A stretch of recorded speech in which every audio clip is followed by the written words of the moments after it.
Jeffrey here. In this video, I'm going to show you why obsessing over and understanding your attachment styles may not actually be the most useful thing to do in a relationship and may actually lead you to more toxic paths than you think. Now, this video might be a controversial one, but in this video, I'm going to show you an alternative viewpoint to attachment styles that actually provides more clarity into what is actually happening and gives you better steps to take to remedy yourself and remedy not only your own behavior, but also your partner's behavior as well. And be sure to stick around till the end because this is an aspect of relationships that I think people misunderstand a lot. And for those of you who are new to this channel, my name is Jeffrey and I help men in long-term relationships and in marriages with the right skills, with the right knowledge to be able to design a thriving relationship for yourself. So if you want more content on this topic, then subscribe to this channel and click the bell button as well to be notified when I post new videos every single week. Now, before we begin, I also want to let you know that the registration for the free masterclass on the 5 proven steps to rebuilding your relationship from the ground up is still open. So if you want to join that masterclass,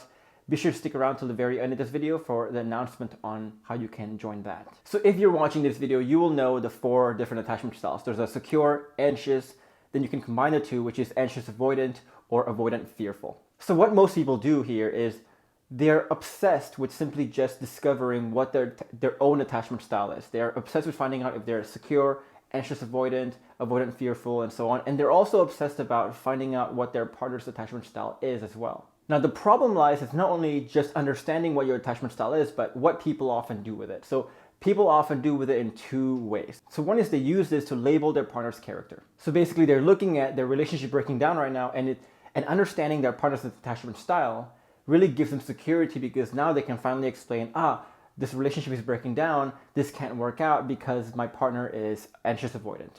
She has these attachment style issues. Now, if you watch a lot of my videos, you will know the problem here when you start to blame character. That is when you start to talk differently, you start to think differently, and you're going to naturally make your partner defensive. Whenever you try to blame someone's character, whether inadvertently, you're going to make someone defensive, and that's going to destroy that safety. You destroy that safety, that's going to wreak havoc in a lot of ways. The other way that people use this information is to scapegoat themselves, to say, now that explains why I've been so abusive, why I've been so controlling, why I am the way I am because of my attachment style. So you have to understand here that understanding your attachment styles is simply a diagnosis. It's not a treatment, which is why this is what I call a true but useless information because you can't really do much with it. It's almost like when you go to the doctor and the doctor diagnoses you with a sickness and then you ask them, okay, doc, thanks for the diagnosis. What is my treatment? And they have no treatment. You would not be happy with a diagnosis like that. It's funny because in this case, there's so many people out there who are simply happy just understanding their attachment styles, just diagnosing, and they're happy not ever understanding what the treatment is. And when you talk to a therapist, when you talk to other professionals, and you talk about what are their actual treatments for these attachment styles, how do we get ourselves to more of a secure attachment style? Most therapists will tell you either one of 3 things. One is they'll tell you the power of awareness, that simply being aware of your attachment style can actually do wonders for you because they say that's the beginning of the healing process. Well, that's the point though. That's the beginning of the healing process. It's not the end of the healing process. There's a lot of addicts, there's a lot of people who are trying to heal themselves, who are aware of their sickness, but being aware is the easy part. The how you heal that is the hard part. Most therapists will also tell you to simply do some journaling, some exercises, some cathartic experiences to tell the therapist about your childhood traumas, how you got about feeling your whatever attachment styles you're feeling. But this also does not work because this is like a doctor telling someone who have a very serious disease to simply just go home, drink water, and eat healthier. It's just not effective. And so if you look at most videos and most professionals who talk about attachment styles, they can only just diagnose, but they're really not offering any solid treatments. So again, not only is understanding your attachment styles a bit useless because it's simply diagnosis, it's not a treatment, but it can also be quite toxic as well because it leads you to scapegoat yourself, but also it can lead you to blame your partner's character, which lowers safety and destroys safety and starts a very bad cycle there. Now again, I don't have a problem with attachment styles at all. Feel free to understand it if you want, but we should not just be happy just simply understanding it. Our next question should be, what is the treatment? What do we do next? How do we actually remedy this not only in ourselves, but also in our partners as well for a better relationship? So let's get into that portion. To understand how to remedy either your own attachment style or your partner's attachment style, we need to understand the root of attachment style. So if you look at the 3 toxic parts here, which is anxious, avoidant, dismissive, and avoidant fearful. All of these attachment styles can be attributed to one of two things. Either it's a self problem or an environmental problem. So let's start with the self problem first. Now, if you look at all these behaviors that people typically associate with these three attachment styles, they can be attributed to a lack of self-esteem. And in my definition and the way I teach my clients is that self-esteem is two parts. On the one part is made up of self-efficacy. Self-efficacy is simply your confidence in your ability to get something done, to accomplish something, to get a certain outcome for yourself, to solve the problems, to solve conflicts, and so on. So for example, if you're at work and you have very high self-efficacy or very high confidence in your ability to just get around the challenges at work, then you are going to go to work not being anxious, not being fearful, and not being avoidant. You're going to be secure in that. But if you don't have self-efficacy, if you're not confident in your abilities, then you're going to be displaying a lot of the signs of these toxic attachment styles where you're going to be anxious, you're going to be avoidant, you're going to be fearful as well. So that's the first part of self-esteem, which is self-efficacy. The second part here is what we call self-worth. This is essentially your ability to manage your thoughts, to manage your mind, to see confirmation of your own value, of your own worth. Now again, extrapolating this to work, if you feel worthy of good things, a higher pay, a better job, a more fulfilling job, then you're going to go to work and go for opportunities without being fearful, without being avoidant of those opportunities, without being anxious. But you're going to be more secure. But if you don't have the self-worth, you're going to be displaying these three toxic faces of the attachment styles. So while there are three different types of attachment styles here, there's really one root right now, which is this lack of self-esteem. And the lack of self-esteem is created by the lack of self-worth or the lack of self-efficacy. But there's another root to your attachment styles, which is a lack of safety. In this case, instead of lack of self-esteem being a self issue, this is more of an environmental issue. So what is safety? If you watch my videos a lot, you will know this answer very well. But having safety is essentially when you're in an environment where you can feel free to express your emotions or to express your thoughts freely to other people, to a group, to another individual, and so on. So for example, in this case, if you're at work again and you're dealing with a very difficult boss, a boss who tends to lose his temper quite a bit, who tends to go berserko quite a bit, then you're going to be showing the three signs of these attachment styles here for sure. You're going to be anxious every time you want to share something with this person. You're going to be avoidant because you're going to avoid conversations. You're going to shut down a lot. And you're going to be avoidant fearful as well. You're going to be avoiding conversations but in a fearful way. Now we can also look at this the other way where we can see that the secure attachment style is really resulted when you have a high self-esteem or when you have a high sense of safety. For example, if you're in a position where you feel self-efficacious at work, you feel worthy at work, and you're also working with a wonderful boss who makes it easy for you to express whatever it is you want to express, then you're going to be quite secure. You're not going to be avoidant, you're not going to be fearful, you're not going to be dismissive. So you can see here, when you look at these attachment styles, these are not the root. The root is either self-esteem or safety. And it doesn't actually matter what attachment style you're talking about. Whether you're anxious or avoidant, that is simply either the active form of a low self-esteem or the active form of being in a position where you are having lack of safety, or the passive form of lack of self-esteem or the passive form of lack of safety. So whatever attachment styles you're talking about, the roots are still the same. Now then, if we understand these two roots, which is low self-esteem and also lack of safety, then we can start to understand how we can remedy this in ourselves within the context of a relationship. Now let's start with the self portion, or how do we actually grow our self-esteem? So again, self-esteem is two parts. It's self-efficacy and self-worth. Now, if you've been following my videos a lot as well, you'll also understand that there's three levels of changes that really, really matter in a relationship. The top part here is what we call frameworks. The second part here is what we call the mindsets. Now, if you master the frameworks, this is simply your ability to dance around conversations, where it's about conflicts or misunderstandings and turn them from negative into positives. When you master the frameworks, that is how you grow your self-efficacy within the context of a relationship. And now going to the second level, the mindsets, that is basically how you manage your thoughts, how you manage your interpretations, and how you perceive the world to make you not only more poised, but to make you see the value of your own worth. Now, naturally, if we master this mindset portion here, when we see the world, when we see ourselves in a completely different lens, that is how we grow self-worth. Now, I also want you to notice here that there is a feedback loop between self-efficacy and self-worth, in that as you grow your self-efficacy, as you grow your skills and your ability to manage the conflicts, manage the misunderstandings in your relationship, The same way, the better you get your job so that you can resolve the conflicts and the misunderstandings at work, then the more success you get, the more self-worth you get. The more self-worth you get, the more you will try things, the more opportunities you will go for, the more risk you will take, which allows you to grow your self-efficacy even more, and so on. So these two are very stair-step together. They're very tethered together, these two. So just to summarize this part, in order for you to go from the 3 toxic attachment styles all the way to the secure attachment style, what you need to do first is grow your self-esteem. And you grow your self-esteem by growing self-efficacy and self-worth.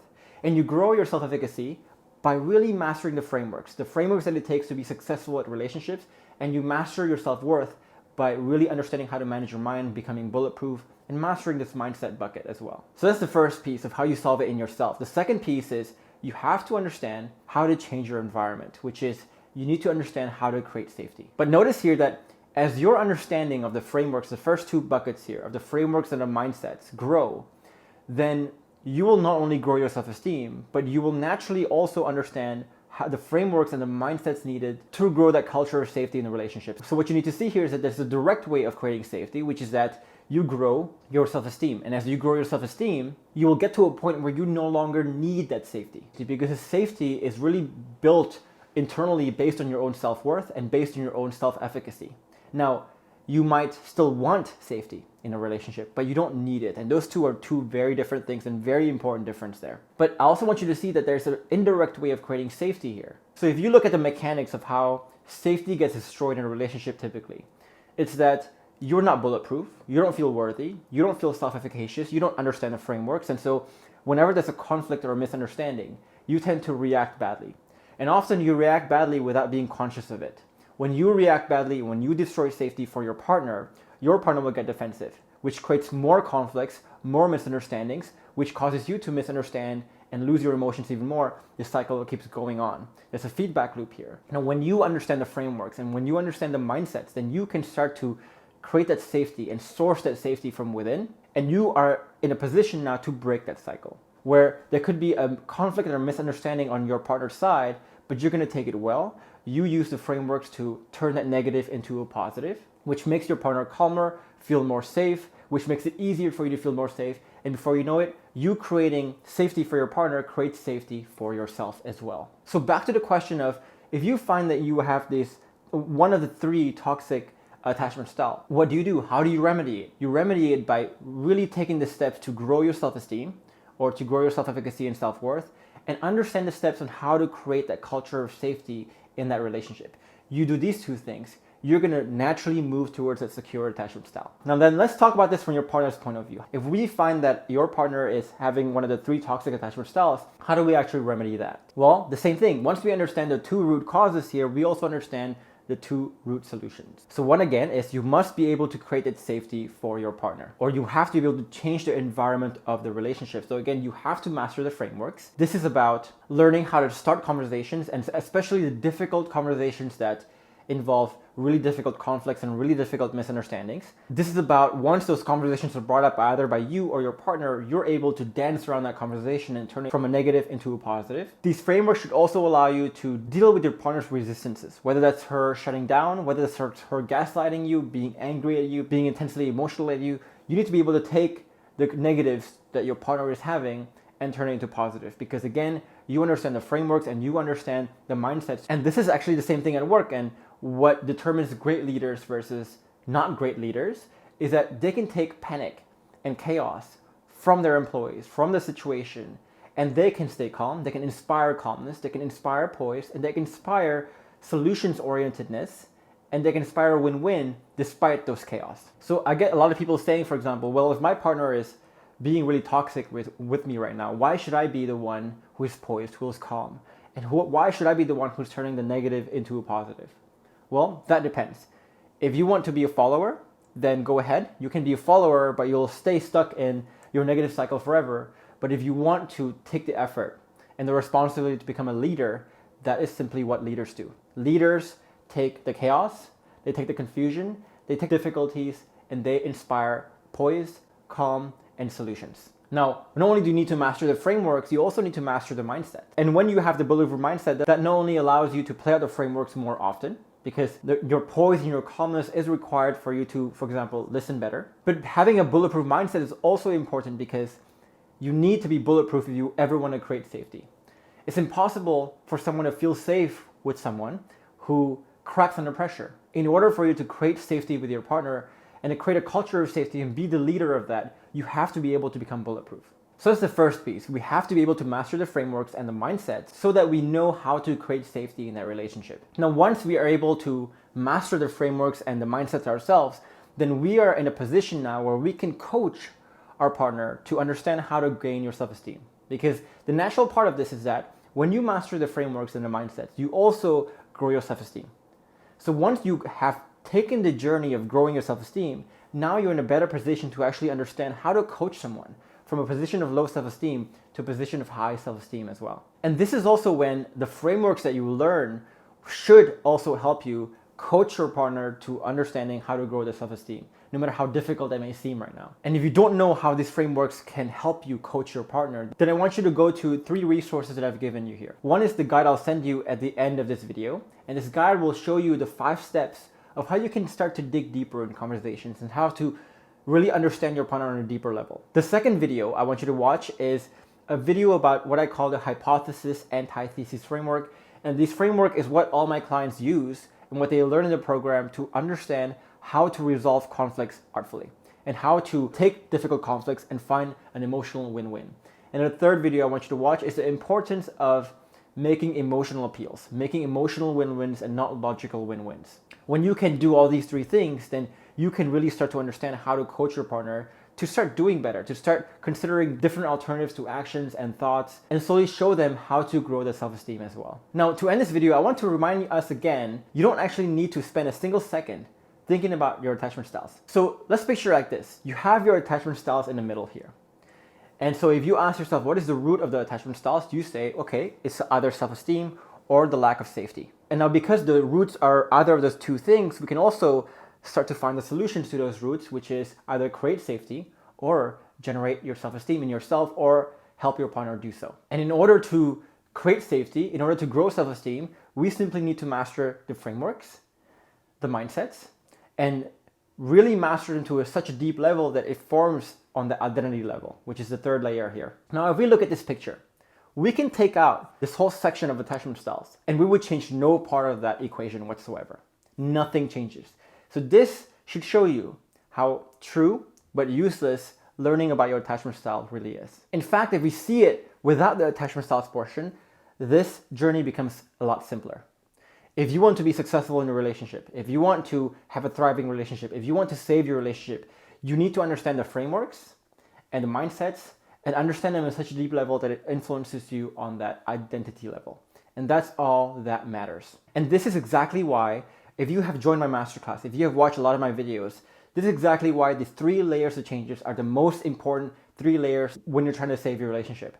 It doesn't matter how much weight you lose. It doesn't matter how much time you spend in the gym. If you want to narrow it down to what really, really matters, the 3 things that really matter in a relationship is these 3 things right here. There's 3 layers right here. And these 3 layers are aspects of themselves that all our students have really, really mastered in a deep, deep way. And you can see the stories I'm going to post to my right here. This is why a lot of our clients are able to not only allow themselves to thrive and grow and become more powerful, but also as they become more powerful, they can allow their partners to become more powerful as well, regardless of whatever attachment styles they have and regardless of whatever attachment styles their partner has.